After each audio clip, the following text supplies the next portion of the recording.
बिस्मिल्लाहिर्रहमानिर्रहीम। अस्सलाम वालेकुम नाज़रीन, आप यूट्यूब चैनल देख रहे हैं। मैं इमरान खान हूँ। रूसी सदर के पास पहुंच गए ईरान के वज़ीर ख़ारजा। इससे पहले वो पाकिस्तान आए थे, फिर ओमान गए थे, वापस पाकिस्तान आए थे, फिर वो रशिया पहुंच गए। रूसी सदर ने बड़ा खुला डुला स्टेटमेंट दिया है। प्यूटन के साथ मुलाकात हुई उनकी, रूस के सदर के साथ, और प्यूटन ने कहा कि ईरान के सुप्रीम लीडर को पैगाम दिया प्यूटन ने, और उनका पैगाम वसूल भी किया और नेक तमन्नाओं का इजहार भी किया। जो मेन स्टेटमेंट है वो ये है कि मैं उम्मीद करता हूं कि ईरानी अवाम इस मुश्किल दौर से गुजर जाएंगे और अमन कायम होगा। ईरान और खित्ते के ममालिक के मफाद में जो मुमकिन हुआ रूस करेगा। देखिए, रूस हमेशा खुलकर सामने आया ईरान के मामले पर, और इस तरह ईरान को खुलकर किसी ने भी सपोर्ट नहीं किया, चाहे वो मुसलमान ममालिक हो या पड़ोसी ममालिक हो। ईरान को जो सपोर्ट रशिया से मिली है वो बड़ी खुली डुली सपोर्ट है।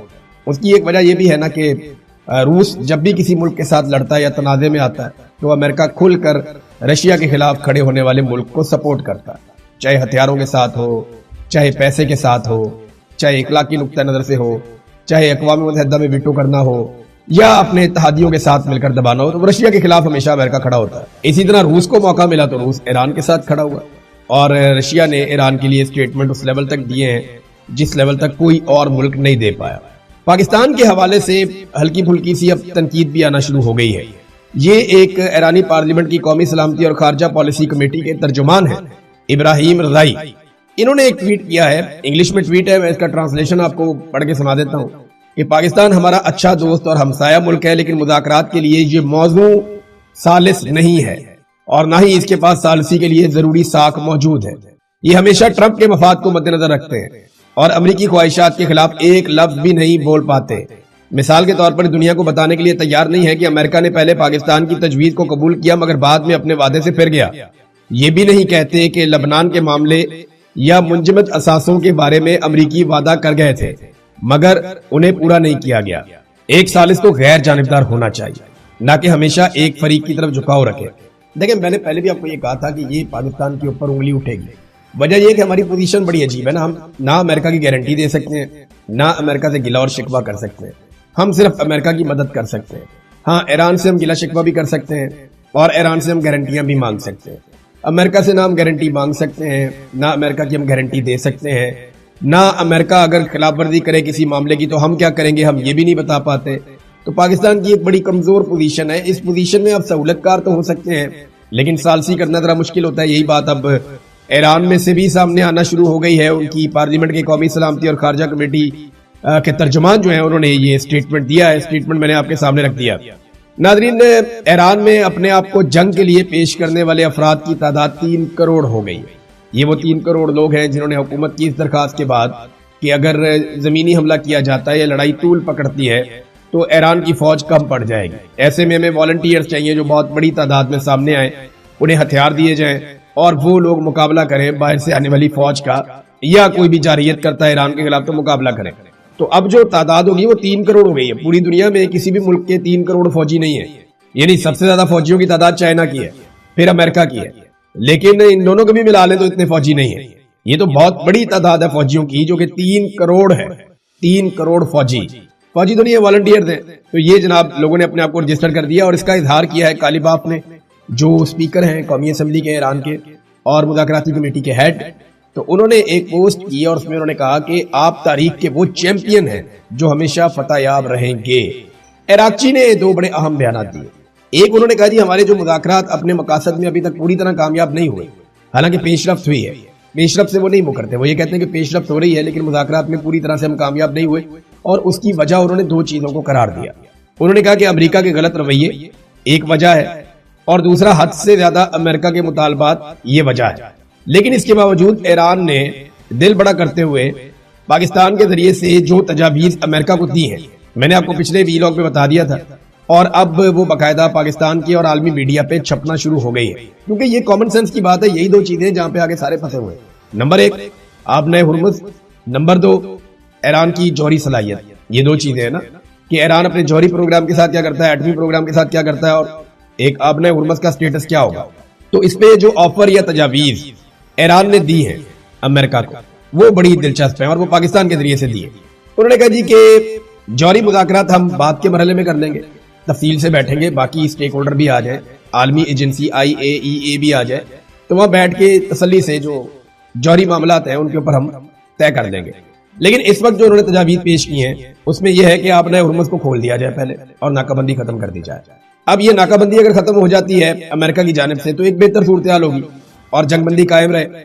और दूसरा, ईरान भी आपने हुर्मुज़ को खोल दे, चाहे स्टेटस को थोड़ा सा तब्दील करके खोल दे, लेकिन आपने हुर्मुज़ खुल जाए और आलमी तजारत जो है वो वहां से जारी हो जाए। याद रहे कि दुनिया की पेट्रोलियम मसनूआत की जो तजारत है उसका 20% यहां से होता है आपने हुर्मुज़ से। ये बहुत बड़ी मिकदार है, पूरी दुनिया इफेक्ट हो रही है और दुनिया में फ्यूल की प्राइसेस बढ़ रही हैं, कॉस्ट ऑफ प्रोडक्शन दुनिया में बढ़ रही है, लोगों के लिए महंगाई का तूफान आ रहा है।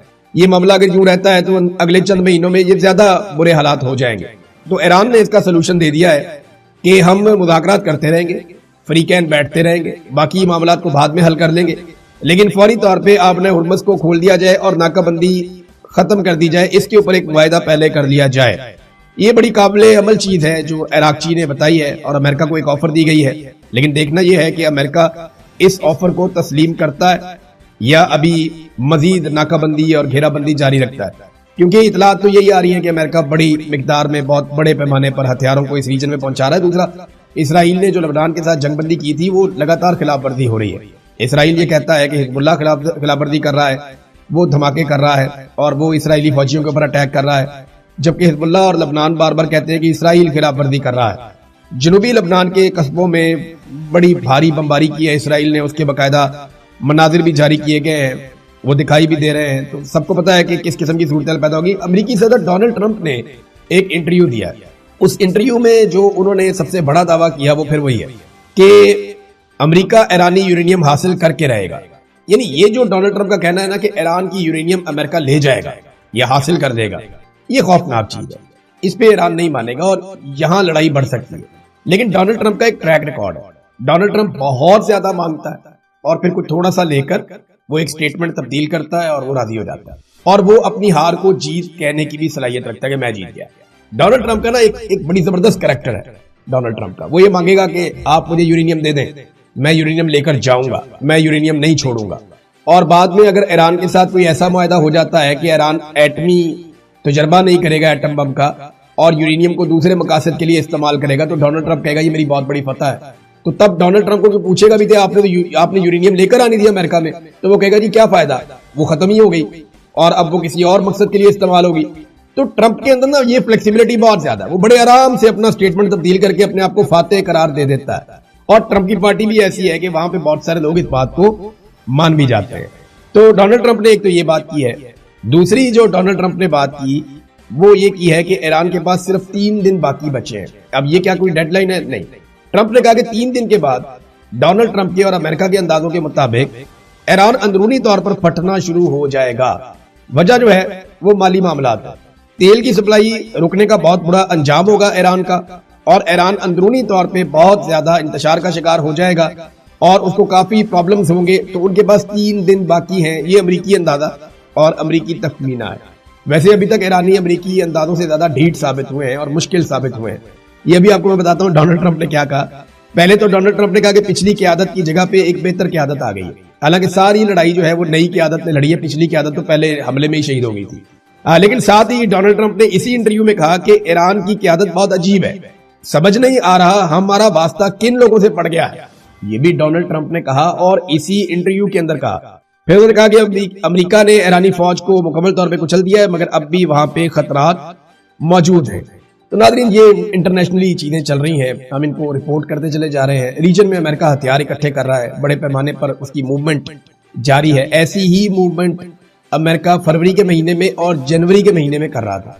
तो उन चंद हफ्तों में अमेरिका ने जितनी मूवमेंट की हमने आपको रिपोर्ट किया और मैं आपको बताता जा रहा था कि जिस तरीके से अमेरिका हथियार पहुंचा रहा है, चीजें लेकर जा रहा है, ये सिर्फ बातचीत के लिए या दबाव के लिए नहीं होगा, ये लड़ाई हो जाएगी। और फिर लड़ाई हो गई, अंदाजे दुरुस्त साबित हुए। अब भी जिस तरह अमेरिका बड़े पैमाने पर मूवमेंट कर रहा है, इस पे अरबों डॉलर खर्च होते हैं और इतनी बड़ी जो मिलिट्री मूवमेंट है उसके बाद लड़ाई ना हो इसके इम्कान कम है। अब नाज़रीन आ जाए जरा पाकिस्तान की तरफ। द इकोनॉमिस्ट ने एक मजमून लिखा है पाकिस्तान के हवाले से और ये लिखा कि मुल्क का आइन अब भी रस्मी तौर पर जमहूरी है। यानी पाकिस्तान के अंदर जो आइन है उसमें लिखा हुआ है पाकिस्तान एक जमहूरी मुल्क, लेकिन ये रस्मी तौर पे ही है, अमली तौर पे नहीं है। मगर मूंछों वाले आर्मी चीफ ने पाकिस्तानी हाइब्रिड निजाम को फौजी कंट्रोल की तरफ झुका दिया है। यानी ऑलमोस्ट कंट्रोल कर दिया है सारे के सारे आइन पे, पूरे के पूरे निजाम पे फील्ड मार्शल आसिम मुनीर ने। और पाकिस्तान में अब हाइब्रिड नहीं है बल्कि वो फौजी ताकत है, यहाँ पे फौजी कंट्रोल है पाकिस्तान के ऊपर, यानी एक तरह का पाकिस्तान में सिंपल आप कहें तो मार्शल लॉ है। हालात यहां तक पैदा कर दिए हैं कि आईनी तरामीम कर करके अदलिया को फतह कर लिया गया है। अब जजेस की हालत यह है कि जब दिल करता है उनको उठा के एक जगह से दूसरी जगह ट्रांसफर कर दिया जाता है, और ये फैसला भी अब कर दिया गया है। यानी अब नई खबर ये आई है कि जो जजेस पसंद नहीं है, इस्लामाबाद पे पूरा कंट्रोल चाहिए पाकिस्तान की मिलिट्री एस्टेब्लिशमेंट को। यहाँ पे कोई भी ऐसा जज उन्हें नहीं चाहिए, क्योंकि इस्लामाबाद में जो मामलात होते हैं हुकूमत से रिलेटेड होते हैं, तो हुकूमत से जुड़े हुए मामलात में कोई ऐसा जज नहीं चाहिए जो इंसाफ फराहम करे। लिहाजा इस्लामाबाद से 5 जजों को निकालकर मुख्तलिफ जगह पे ट्रांसफर करने का ये फैसला कर लिया गया है। अदलिया का शराधा बखेरा जा रहा है और पाकिस्तान की अदलिया, पाकिस्तान के वकला, बार्स सब बैठकर तमाशा देख रहे हैं और कोई ये रास्ता रोकने के लिए जरूरत नहीं कर रहा। जस्टिस मंसूर अली शाह और अतर बिनुल्लाह साहब ने बड़ी बुलंद आवाज में इस्तीफे दिए थे। ऐसा लगता था कि वो बाहर निकलेंगे और दुनिया को बताएंगे कि अदलिया फतह हो चुकी है, सब बेड़ा गर्क हो गया, लेकिन उनमें से दोनों ने कोई आगे जरूरत नहीं की, किसी जगह पे आगे जाकर उन्होंने आवाज नहीं उठाई, बल्कि वो खामोश होकर बैठ गए। ऐसा लगता है कि वो अब लड़ने की कैपेसिटी से ही बाहर थे। इससे बेहतर था कि वो अदालत के अंदर रहते और सुप्रीम कोर्ट से इस्तीफा ना देते, वहां मौजूद रहते तो शायद किसी एक केस में इंसाफ देते, 2 में इंसाफ देते, लेकिन बदकिस्मती है पाकिस्तान की। एक और देखें कैसी अजीबोगरीब खबर है। हुकूमत ने एक तरमीम की थी कानून के अंदर और ये इख्तियार ले लिया था कि पाकिस्तानी शहरियों के पासपोर्ट गैर फाल कर दिए जाएं। यानी हुकूमत चाहे जिसका पासपोर्ट उड़ा दे, जिस शहरी का पासपोर्ट गैर फाल करना चाहे हुकूमत गैर फाल कर दे। ये हुकूमत ने इख्तियार ले लिया था। लाहौर हाई कोर्ट ने इसको गलत करार दे दिया था, लेकिन अब आईनी अदालत ने, जो पाकिस्तान की मिलिट्री एस्टेब्लिशमेंट ने एक नई अदालत तैयार करवाई है पाकिस्तान में, आईनी अदालत ने शहरियों के पासपोर्ट को गैर फाल करने का जो इख्तियार है वो हुकूमत को वापस दे दिया कि पाकिस्तानी हुकूमत जब चाहे जिसका चाहे पासपोर्ट खत्म कर दे। ये इख्तियार हुकूमत के पास अगर होगा तो हुकूमत अपने तमाम पॉलिटिकल अपोनेंट्स को कुचल देगी और उनके पासपोर्ट गैर फाल कर देगी। ये लोग ट्रेवल नहीं कर पाएंगे, उनके बुनियादी इंसानी हकूक मुतासर हो जाएंगे।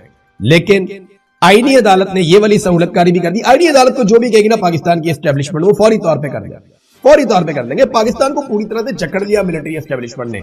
वो चीजें हो रही हैं जो माजी में कभी भी नहीं हुई थी। मिसाल के तौर पे आप ये देखें ना कि लाहौर का इलाका हरबंसपुरा, वहां पे पुलिस ने एक मुकदमा दर्ज किया और ये 9 मार्च का मुकदमा है, रमजान के महीने का मुकदमा दर्ज किया जनाब कि इसराइली झंडा जो है वो जलाया गया, एहतजाज किया लोगों ने और इसराइल का झंडा जला दिया। इसके ऊपर मुकदमा दर्ज हो गया, पाकिस्तान में गिरफ्तारियां हो रही है, फड़ दो। अंदाजा करें पाकिस्तान कहां पहुंच गया। आप फलस्तीन के हक के लिए निकलते हैं, आप पे गोलियां चलती हैं, आप गिरफ्तार हो जाते हैं। आप इसराइल के खिलाफ निकलते हैं, आप पे मुकदमात होते हैं, आप गिरफ्तार हो जाते हैं, गोलियां चल जाती हैं। अजीबोगरीब सूरत हाल है पाकिस्तान में, ऐसा हमने कभी नहीं देखा था। ये पाकिस्तान की मिलिट्री एस्टेब्लिशमेंट ने अपनी मर्जी से हर चीज को बदल के रख दिया। यहाँ तरक्की का एक ही म्यार रह गया है, इमरान खान के खिलाफ हो जाओ। ब्यूरोक्रेट जो हैं उनमें से जो आदमी भी इमरान खान के खिलाफ चला जाएगा और पाकिस्तान तहरीक इंसाफ को कुचलने में अपना किरदार अदा करेगा, उसके लिए तरक्की के सारे रास्ते खुल जाएंगे। ये वाहिद क्राइटेरिया रह गया है पाकिस्तान में तरक्की करने का। कोई किसी किस्म की सलाहियत नहीं चाहिए, किसी किस्म की दिमागी सलाहियत नहीं चाहिए, किसी किस्म की कारकर्दगी नहीं चाहिए। कारकर्दगी सिर्फ और सिर्फ एक है कि जो करना है करो, इमरान खान को और पीटीआई को कुचलो, और जो ब्यूरोक्रेट ज्यादा काम करेगा इस सिलसिले में उसको ज्यादा तरक्की और सहूलियत मिलेगी। ये हम होते हुए देख रहे हैं। हुकूमत ने एक बार फिर पाकिस्तान में शरह सूद में इजाफा कर दिया। जब सूद की शरह बढ़ती है तो कारोबार कम होता है, ये एक सेट पैटर्न है। अब ये हुकूमत मुल्क नहीं चला पा रही, सादी सी बात है, और अपने खर्चे निकालने के लिए लोगों की जेबें काटने पड़ा। बिजली की कीमत हो, गैस की कीमत हो, पेट्रोल की कीमत हो, आम आदमी पे लगने वाले टैक्सेस हो, हर चीज के अंदर हुकूमत नाकाम हो गई। और आसिम मुनीर साहब के पास इस वक्त किसी किस्म का कोई माशी फार्मूला बाकी नहीं रहा। सिर्फ एक ही चीज है, दुनिया से पैसे मांगो, इकट्ठे करो अपने खर्चे पूरे करने के लिए, और पाकिस्तानियों की जेबें काटो, जितना मैक्सिमम हो सकता है इनके ऊपर टैक्स लगाओ, चाहे पेट्रोल में, चाहे गैस में, चाहे बिजली में, चाहे बाकी चीजों में, तो लोगों को दबाएं। अब सूद की शरह पे भी इजाफा कर दिया गया है। आसिम मुनीर साहब के पास कोई माशी प्लान इस वक्त मौजूद नहीं है जो कारामद हो। इससे पहले उन्होंने बड़ी कोशिशें की हैं, बड़ा जोर लगाया, लेकिन उनका काम नहीं है, वो कर नहीं पाए।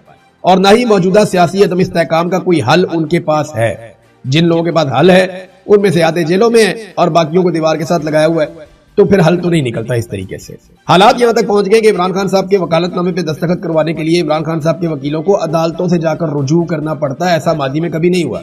कोई भी आदमी जेल में बंद है, उसका वकील अगर वकालतनामे पे दस्तखत करवाना चाहे तो एक छोटी सी दरखास्त देकर जाके वो दस्तखत करवा सकता है। वो जाकर अपने क्लाइंट से मिल सकता है, उससे बातचीत कर सकता है, केस के ऊपर डिस्कशन कर सकता है और फिर उससे वकालतनामे पे दस्तखत करवा सकता है। मैं जेल में था, मियां अली अशफाक साहब आए, आके मेरे से दस्तखत करवाए, मेरे साथ केस को डिस्कस किया और चले गए। एक दफा जो है वो एक और वकील साहब, फिर एक और मुकदमा हो गया, मैं जेल में ही था, वो आए, उन्होंने आके मेरे से दस्तखत करवाए, वो अली के एसोसिएट थे, मुझे मिले, बैठे, बातचीत की, वो भी चले गए। ये पाकिस्तान में नॉर्मल रूटीन है, ये हर कैदी को ये सहूलत मैसर है।